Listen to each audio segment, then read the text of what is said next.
하나님 말씀은 출애굽기 29장 19절에서 28절까지 한 목소리로 같이 읽도록 하겠습니다. 너는 다른 순양을 택하고 아론과 그 아들들은 그 순양의 머리 위에 안수할지며 너는 그 순양을 잡고 그것의 피를 가져다가 아론의 오른쪽 깃뿌리와 그의 아들들의 오른쪽 깃뿌리에 바르고 그 오른손 엄지와 오른발 엄지에 바르고 그 피를 제단 주위에 뿌리고 제단 위에 피와 관유를 가져다가 아론과 그의 옷과 그의 아들들과 그의 아들들의 옷에 뿌리라. 그와 그의 옷과 그의 아들들과 그의 아들들의 옷이 거룩하리라. 또 너는 그는 수양의 기름과 기름진 꼬리와 그것의 내장에 덮인 기름과 간위의 끝불과 두 콩팥과 그것들 위에 기름과 오른쪽 넓적 다리를 가지라. 이는 위음식의 순양이라. 또 여호와 앞에 있는 무교병 광주리에서 떡 한 개와 기름 바른 과자 한 개와 전병 한 개를 가져다가 그 전부를 아론의 손과 그의 아들들의 손에 주고 그것을 흔들어 여호와 앞에 요제를 삼을지며 너는 그것을 그들의 손에서 가져다가 제단 위에서 번제물을 더하여 불사르라. 이는 여호와 앞에 향기로운 냄새니 곧 여호와께 드리는 화제니라. 너는 아론의 위임식 순양의 가슴을 가져다가 여호와 앞에 흔들어 요제를 삼으라. 이것이 내 분깃이니라. 너는 그 흔든 요제물 곧 아론과 그의 아들들의 위임식 순양의 가슴과 넓적다리를 거룩하게 하라. 이는 이스라엘 자손이 아론과 그의 자손에게 돌릴 영원한 분깃이요 제물이니 곧 이스라엘 자손이 화목제의 제물 중에서 취한 그 제물로서 여호와께 드리는 그 제물이니라. 아멘. 인사합시다. 앞뒤적으로 반갑습니다. 하나님께서 복 주시기를 바랍니다. 시작. 하나님께서 복 주시기를 바랍니다. 제사장의 위임식을 우리가 계속 살펴보고 있습니다. 첫 번째 뭐였어요? 속죄제. 그 다음에 이어서 번제를 살펴봤습니다. 오늘은 화목제. 화목제의 위임식을 우리가 살펴보는 겁니다. 오늘 19절에 보면은 너는 다른 수양을 택하고 아론과 그의 아들들은 그 수양의 머리 위에 안수할지며 이렇게 말씀하고 있습니다. 자, 위임식 하는데 짐승이 뭐가 필요했어요? 자, 수소가 한 마리, 수양이 두 마리 있죠. 근데 그것을 이제 속죄제와 번제 드리는데 한 마리씩 쓰고, 그리고 수양 한 마리 남은 것을 가져오라는 거예요. 가져와서 안수하는 것까지는 똑같아요. 아론과 그의 아들들은 그 수양의 머리 위에 안수할지며. 자, 안수는 지난번에 우리가 살펴봤듯이 가장 큰 의미가 뭐냐? 정가의 의미다. 정가. 죄가 그 수양의 머리 위에 안수함으로써 전부 전달되는 것. 그런 의미가 가장 큽니다. 안수함으로 예를 들어 성령을 받기도 하고 안수함으로 병을 고치기도 하고 그런 것들도 있지만은 정가가 가장 큰 거예요. 안수하는 순간에 그러니까 죄가 완전히 그 속에 짐승에 옮겨짐으로 인해서 그 짐승이 죽는 거예요. 그것은 다시 말해서 하나님 앞에서 우리가 죽어야 되는데 우리 생명을 못 바치니까 차마 내가 죽을 수 없으니까 짐승을 대신 죽이는 그런 의미가 있는 것입니다. 20절에 너는 그 수양을 잡고 그것의 피를 가져다가 아론의 오른쪽 깃뿌리와 그 아들들의 오른쪽 깃뿌리에 바르고 그 오른손 엄지와 오른발 엄지에 바르고 그 피를 제단 주위에 뿌리고 이렇게 말씀하고 있습니다. 자, 피는 뭘 의미해요? 정결을 의미합니다. 정결을 의미하는데 여기서 보면은 신체 부위들이 나와요. 오른쪽 귓불이, 제사장으로 위임받는 자들의 오른쪽 귓불이에 이 피를 바르는 거야. 이것을 우리가 어떻게 해석하느냐. 오른쪽 귓불에 왜 이것을 바르냐 하면은 이 제사장이라는 것 자체가, 직분 자체가 누구의 음성을 들어야 되느냐. 하나님의 음성을 들어야 되는 거죠. 다른데 목소리에 귀를 기울이면 안 돼요. 하나님의 말씀만 귀를 기울이라는 그런 의미가 있습니다. 그래서 이것은 하나님의 음성을 들을 때 어떻게 듣나? 귀담아 듣는 것을 의미하는 거예요. 청종하는 거예요. 그리고 그 귀담아 들었던 이 제사장이 뭘 해야 됩니까? 헌신해야 되는 겁니다. 순종해야 되는 겁니다. 그래서 구약시대의 이 제사장들, 그러면은 오늘날 보면은 여러분들이 생각할 때 대체적으로 목사님들 이렇게 떠올릴 수가 있는데, 저는 항상 강조할 때 우리가 왕같은 제사장으로 부름을 받았다. 그래서 신약시대 성도들도 동일하게 누구의 음성에 귀를 기울여야 되느냐. 하나님께 우리 귀를 완전히 내어맡게 돼. 그래, 하나님의 음성을 들을 수 있어야 돼요. 전에 어떤 나이가 많은 아가씨, 47살 된 아가씨가 안수를 받으러 왔어. 안수를 받으러 왔는데 제가 기도를 해주기 전에 우리가 그때 밥을 같이 해서 먹게 됩니다. 그 당시는 국수를 하지 않고 밥을 차렸는데, 근데 이 밥을 차려놓으니까 반찬도 한 10가지는 만들었던 것 같아. 그냥 먹을만 한 거야. 근데 이 아가씨가 어떻게 밥을 먹다가 탁 숟가락을 놔버려요. 넣고는 누워버리는 거야. 자기 부모들이 왜 여기 반찬도 괜찮고 먹을 만한데 왜 이렇게 누웠니? 일어나서 밥 먹으라 하니까 자기가 하는 말이 그런 거야. 못 먹거라 안 하나 그러는 거야. 귀가 찬 겁니다, 제가.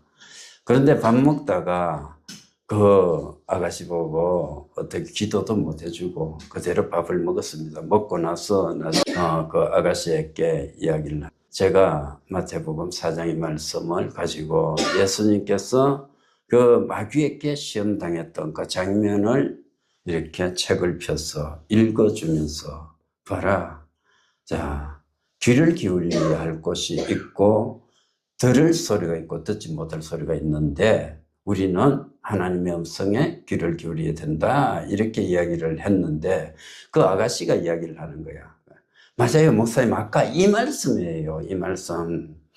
내 귀에 어떤 소리가 들리는데 자기 시키는 대로 하면 모든 것을 다 해주겠다는 거예요. 그래서 내가 음식을 먹지 말라 그래서 음식을 안 먹고 자리에 누웠습니다. 그런 겁니다. 여러분, 들을 소리가 있는 거야. 하나님의 음성을 들어야 되는데 하나님의 음성 대신 귀신의 소리를 들으면 그렇게 되는 거야. 하나님의 음성을 들어야 되는데 그것을 가지고 세상 사람들의 이야기를 듣게 되면 그렇게 되는 것입니다. 가려 듣는 것, 이것이 복이에요, 여러분. 음성을 들을 때 하나님의 음성을 구분해서 들을 수 있는 복을 내려주시니 감사합니다. 우리가 그렇게 기도하고 감사해야 될 줄 믿습니다. 오른쪽 귓부리에 피가 발린 사람들이 오늘 기독교인들이다. 이것을 명심해야 돼. 두 번째, 오른손 엄지에 피가 발렸어요. 이것은 성직의 임무 자체를 어떻게 하겠다는 거야? 바르게 수행하겠다는 겁니다. 그 손을 가지고 바르게 수행하겠다는 그런 의미를 가지고 있습니다. 세 번째 보면 오른쪽 엄지 발가락에 역시 피를 발랐습니다. 그것은 거룩한 장소만 내가 다니겠습니다. 그런 의미를 가지고 있어요. 그리고 구원받은 성도들이 해야 될 것이 뭐냐? 하나님의 음성에 귀를 기울이고 내 손으로 범죄하지 않고 거룩한 장소에 내가 머물겠습니다. 이런 의미를 담고 있다, 이렇게 생각해 볼 수 있습니다. 여러분, 시편 24편 3절 4절을 보면 여호와의 산에 오를 만한 자가 누구냐? 산에 오를 자가 누구냐? 그 손이 깨끗하며 마음이 청결하며 뜻을 허탄한 데 두지 않으며 거짓 맹세하지 않는 자로다. 다윗은 그렇게 노래하고 있거든요. 이 말씀이 동일한 거예요. 우리 성도들은 마음이 청결해야 되는 거예요. 마음 자체가 청결해가지고 깨끗해야 되는 겁니다. 특별히 하나님 앞에 나오는 이 예배의 처소에서 보면 우리는 얼마나 정결해야 되는지를 생각해야 돼요. 그래서 손도 마음도 이것이 깨끗한 심령이 어떻게 돼요? 하나님을 만나는 거거든요. 그래서 우리는 뜻 자체가 세상 것 가지고 살아가지 않고 뜻을 허탄한 데 두지 않고 거짓 맹세하지 않으며 살아가는 그러한 복을 입은 사람들이다. 그리고 이 피를 어디에 뿌립니까? 단 주위에 뿌립니다. 이것은 보면은 오염되지 않게 하는 거야. 이 거룩한 재물 자체, 즉 이 썩어 남은 피 자체가 잘못 사용되거나 또 남용되는 것, 그것을 방지하는 겁니다. 여기서 우리가 한 가지 생각해 볼 수 있는 것은, 여러분, 교회의 이 모든 것들은 정말 정결한 거예요. 정말 깨끗한 거고 정결한 겁니다. 또 거기서 우리가 좀 더 범위를 확대하면 교회의 재정도 그렇습니다. 투명하고 정결하고 깨끗해야 됩니다. 이런 자리 하나도 우리가 정말로 투명하게 집행되어야 되고 하나님의 그 헌물에 내가 손을 대지 않았다는 그러한 마음으로 살 수 있어야 된다. 깨끗해야 됩니다. 철저하게 우리가 정산하고 집행해야 된다는 것을 생각해 볼 수 있습니다. 여러분, 이 헌금이라는 것은 보면요, 피눈물 나는 거예요. 피눈물 나는 거예요. 여러분, 이 불경기 속에서 성도들이 아껴가지고 하나님 앞에 헌금을 드렸잖아요. 그렇지 않습니까? 저도 마찬가지지만 또 여러분들도 마찬가지잖아. 그렇게 하나님께 정성껏 드린 헌금을 내가 임의로 사용할 수 있습니까? 절대적으로 할 수 없죠. 거듭난 그리스도인이라면 정말로 철저하게 집행해야 돼. 아끼고 집행해야 되고, 그리고 그것을 쓰면서도 이것이 하나님 우리의 피와 땀입니다. 우리 성도들의 눈물의 기도로 지금 바쳐진 겁니다. 이런 심정으로 집행이 되어야 되는 겁니다. 특별히 이게 우리가 생각해 볼 수가 있다. 정결해야 돼. 그리고 피와 관유를 21절에 보면 이렇게 같이 제사장의 옷에 뿌렸다는 거예요. 피는 속죄를 의미합니다. 기름은 성결을 의미합니다. 이것은 하나님의 공의와 그리고 자비의 그 모습이 그대로 우리에게 임해지는 그런 모습인 거예요. 그래서 교회에 부름받은 사람은 목회자뿐 아니라 일반 성도일지라도 어떻게 첫 번째는 깨끗해야 돼. 성결해야 돼. 내가 사람 앞에서나 하나님 앞에서 정말로 오늘 하루를 살 때 윤동주처럼 잎새에 있는 바람에도 나는 괴로워할 수 있는 사람이 되어야 됩니다. 지난 세월은 우리가 그렇게 살지 못했을 수가 있습니다. 그러나 지금 이 말씀을 읽는 순간에 하나님, 내가 지난번에는 이렇게 잘못했습니다. 지나간 세월은 아껴 살지도 못했고 범죄하며 살았습니다. 그러나 지금부터는 내가 그렇게 살지 않겠습니다. 우리가 맹세해야 돼요. 다짐해야 됩니다. 그렇게 살아가는 거예요. 그것이 실패할 수 있지만 또 도전하는 겁니다. 우리는 정말 율법을 지켜가지고 성결을 통해가지고 하나님 앞에 구원을 받는 존재는 아니에요. 절대적으로 그것은 불가능한 것이고 그렇게 되지 않습니다. 그렇지만 구원받은 백성이 이러한 말씀을 읽을 때 하나님, 내가 지금 구약 성경으로 돌아가지고 구약에 있는 모든 율례와 법도를 지켜서 구원받는 것은 아니지만 내가 그리스도인답게 살겠습니다. 이런 다짐을 해나갈 수 있어야 된다. 이 혼탁한 세상 속에서 내가 정결히 살겠습니다. 하나님 말씀을 붙들고 살겠습니다. 말씀에 매여 살겠습니다. 하나님, 내가 주께 매여서 살아갈 수 있게 해주십시오. 우리가 그렇게 기도해야 되지 않겠습니까? 우리가 그렇게 살아야 됩니다. 성결하게 살아야 돼요. 정직하게 살아야 됩니다. 그것이 성도의 기본적인 삶의 모습이다. 그 다음에 22절에 보면 너는 그 수양의 기름과 기름진 꼬리와 그것을 내장에 덮인 기름과 간 위에 끝불과 두 콩팥과 그것들 위에 기름과 오른쪽 넓적다리를 가지라. 이는 위임식의 수양이라. 여기에 보면은 이것을 가지라 이렇게 이제 말씀을 했는데 하나님께 바치라 이 말씀이에요.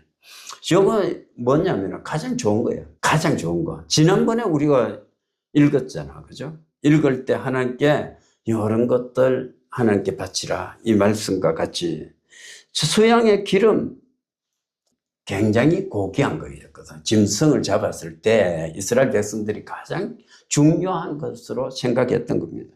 그리고 기름진 꼬리, 이것도 어떻습니까? 꼬리 부분에 고기가 아주 고급이다는 거죠.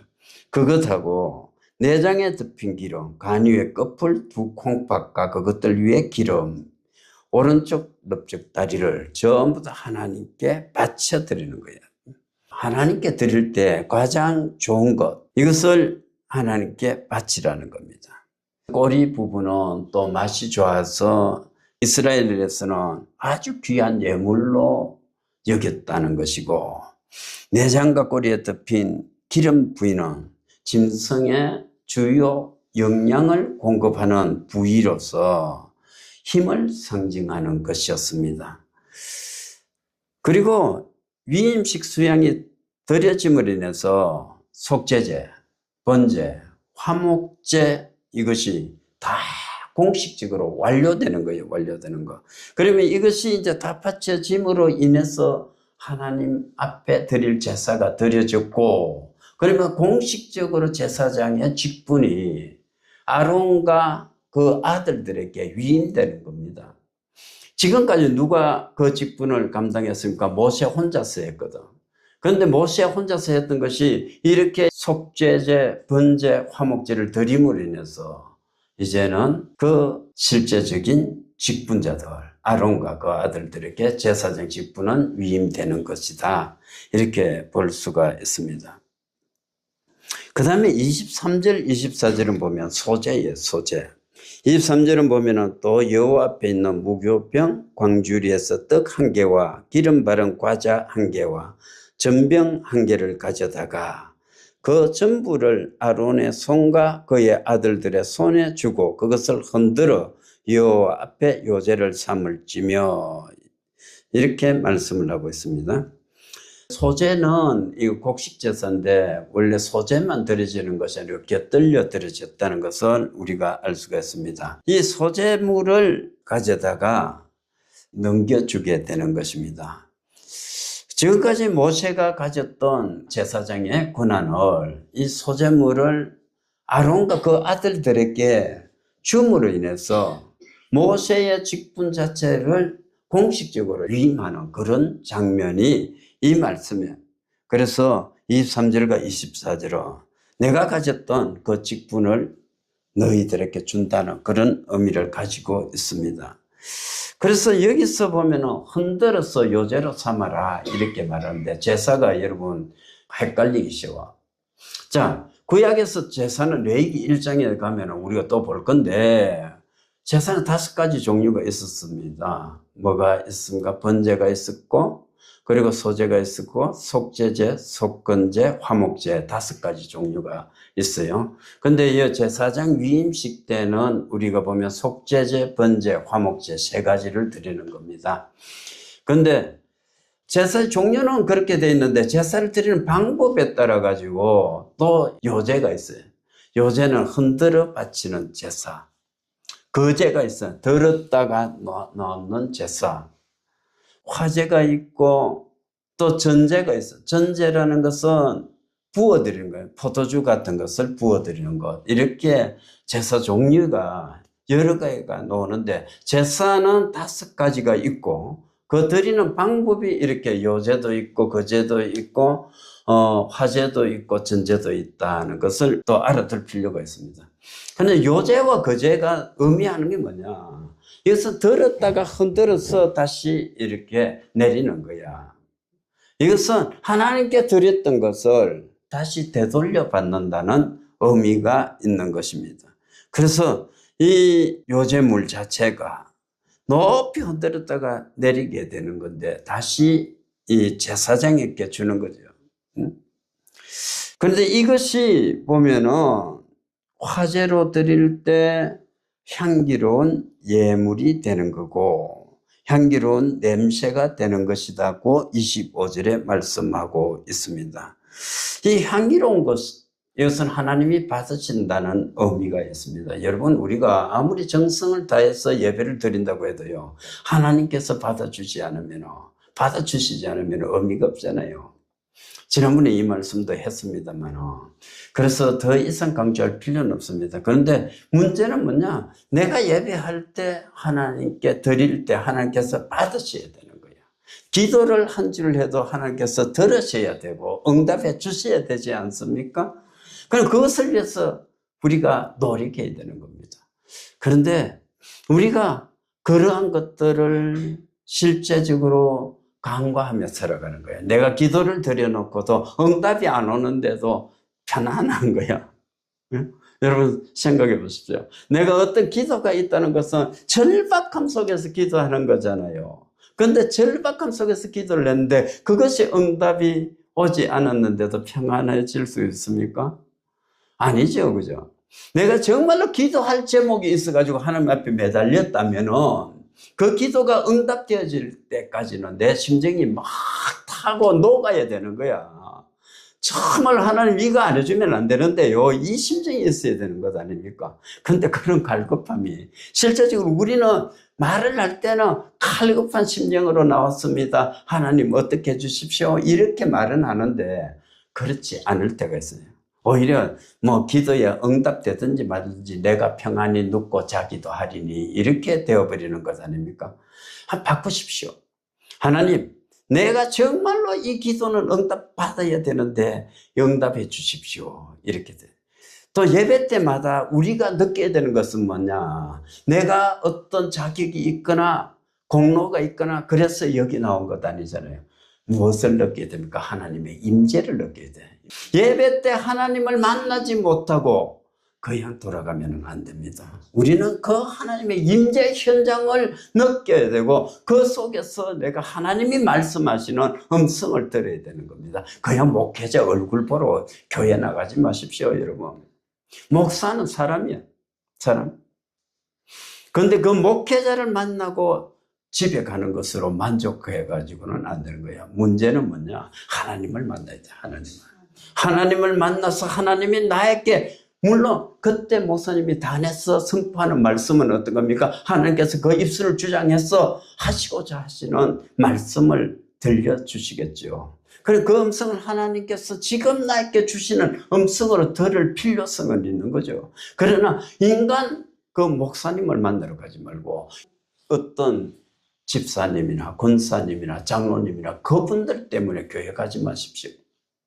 여러분, 그것은 아무것도 아닙니다. 아무 의미가 없는 거예요. 하나님 만나러 교회 가는 거예요. 하나님하고 나하고 관계가 정확하게 성립되기 위해서 그것 때문에 가야 됩니다. 목적이 그거여야 돼요.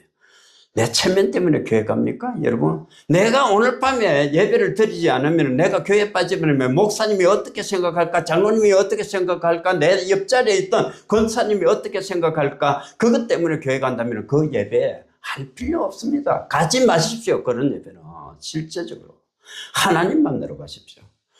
하나님을 만나고 하나님 앞에 교제하는 그러한 예배를 드려야 되는 거예요. 많은 사람들이 오늘날 체면 때문에 교회 가는 사람이 얼마나 많습니까? 여러분, 체면 때문에 교회 갈 필요가 없다니까요. 교회는 왜 가야 되냐? 하나님 만나러 가야 돼. 하나님. 예배를 통해서 하나님 만나야 되고 하나님 임재 현장 속에 내가 들어가야 되고 하나님하고 내하고 교제가 일어나야 되는 겁니다. 그것 때문에 교회에 가야 돼요. 향기로운 냄새란 것은 하나님이 연락하는 예배, 제사라는 것이고 그것이 연락되면 뭐합니까? 하나님의 진노가 멈춘 거야. 하나님의 진노가 멈춰지면 평화로운 상태가 되는 거죠. 그렇지 않습니까? 인간은요, 하나님의 진노가 있는 가운데서 평화가 있을 수가 없지 않습니까? 그러니까 우리 예배가 드려지면은 어떻습니까? 우리에게 평강이 올 뿐 아니고 하나님께서는 약속하신 대로 또 임재하셔서 복을 내려주신다고 말씀하셨거든요. 그래서 하나님께서 받으시기에 합당한 그러한 영적인 예배를 우리가 드리려고 노력해야 됩니다. 마지막에 26절에서 8절은 보면 제사장의 몫이라, 제사장의 몫. 자, 너는 아론의 위임식 수양의 가슴을 가져다가 여호와 앞에 흔들어 요제를 삼으라. 이것이 내 분깃이니라. 너는 그 흔든 요제물 곧 아론과 그의 아들들의 위임식 수양의 가슴과 넓적다리를 거룩하게 하라. 이는 이스라엘 자손이 아론과 그의 자손에게 돌릴 영원한 분깃이요 그 제물이니 곧 이스라엘 자손이 화목제의 제물 중에서 취한 그 제물로서 여호와께 드리는 그 제물이니. 자, 제사장의 몫이 있어야 되는 거예요. 이것은 해석을 할 때 여러분 여기서는 목사님으로 봐도 됩니다. 목회자는 생활에 얽매여서는 말씀을 제대로 전달하기가 힘들잖아요. 그 교회가 좀 볼만한 교회, 성도들이 많이 모이는 교회 같으면 자립이 돼가지고 생활에 얽매이지 않고 말씀을 전할 수가 있는데 좀 규모가 작은 교회, 그런 교회면 어떻습니까? 경제적인 문제 때문에 말씀이 제대로 안 되는 거예요. 오늘날 보면은 우리 주변에도 얼마나 많습니까? 목사님들이 일하러 가야 되고 사모가 일하러 가야 되고 밤새도록 다른 데 가서 노동이나 이런 걸 하고 이튿날 예배드리러 참석하는 그런 사모님들이 있거든요. 여러분, 그래갖고 어떻게 말씀이 제대로 전파될 것이며 또 예배가 제대로 되겠습니까? 그죠? 그래서 교회는 뭘 해야 되냐? 목회자가 활동할 수 있는 재정적인 뒷받침을 해줘야 되는 것입니다. 그런데 이 말씀을 또 전하면서 어릴 적에 제 추억이 떠오르는 거야. 저는 여러분 아시다시피 제 모교회가 저 밑에 있는 내곡교회입니다.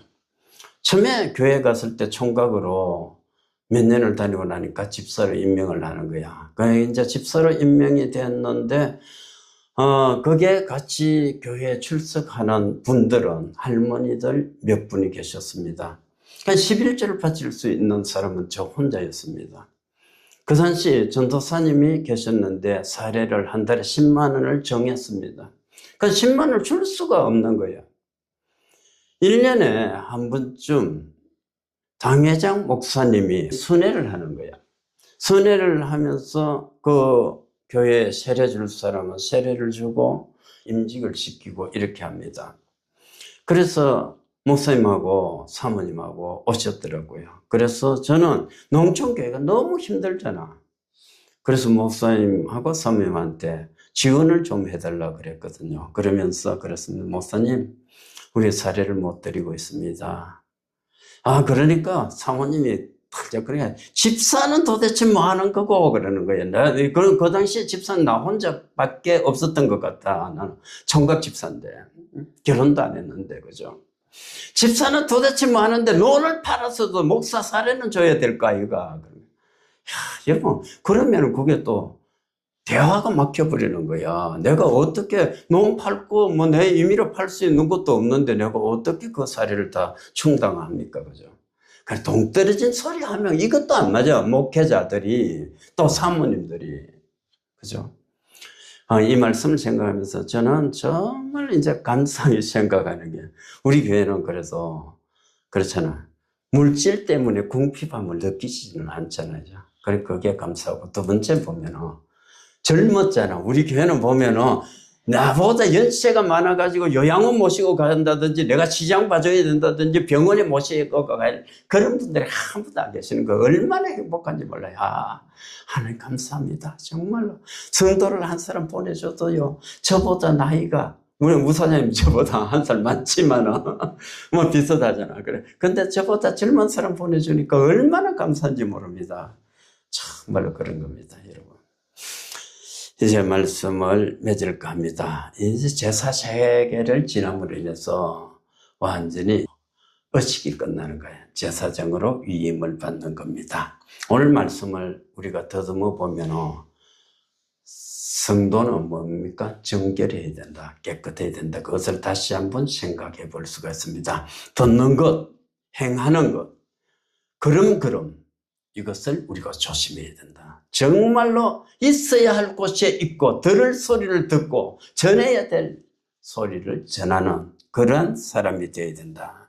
그리고 하나님 내게 준 것으로 내가 정말로 이웃에 있는 많은 사람에게 베풀 수 있게끔 해주십시오. 우리가 그렇게 기도하는 그런 삶을 살아야 된다 생각합니다. 저와 여러분이 이 한 주간도 남은 시간들을 보낼 때 정말 정결한 영혼으로 하나님 내가 손이 깨끗한 사람, 마음이 청결한 사람, 뜻을 허탄한 데 두지 않고 거짓 맹세하지 않고 살겠습니다. 그렇게 살 때 내 눈이 하나님의 모습을 볼 수 있게끔 해주시고 내 귀가 하나님의 음성을 들을 수 있도록 복을 내려주십시오. 기도할 수 있는 한 주간 될 수 있기를 주님의 이름으로 축원합니다.